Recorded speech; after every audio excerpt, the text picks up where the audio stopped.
So I have recorded a couple times. One time in high school, college-ish, just as a singer-songwriter. Obviously, most recently, Flickr in our own house. And one thing that is so nice when you're on your own, but can also be detrimental, is all the time in the world, right? All the takes in the world.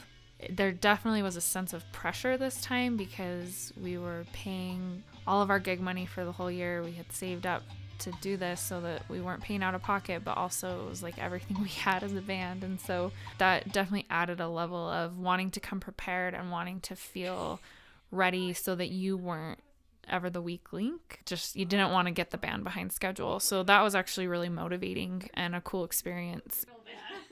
Nobody's listening. Nobody's going to be hearing what we're talking about. It's like down the party. We're not talking about insurance. Something that's really interesting about how the bass tone turned out was even when Dallin started writing these songs and we were working on the bass parts together, everything was pretty chill. Jack's bassing in slides too today. What? You're bassing in slides today.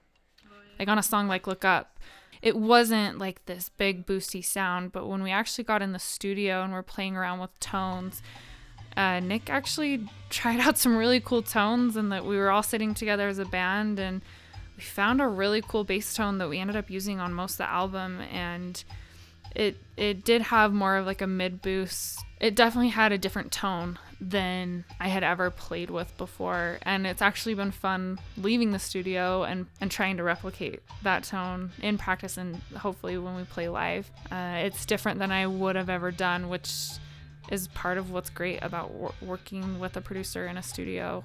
You come up with something that you didn't even know you were going to love, and then the end product is something you're really proud of.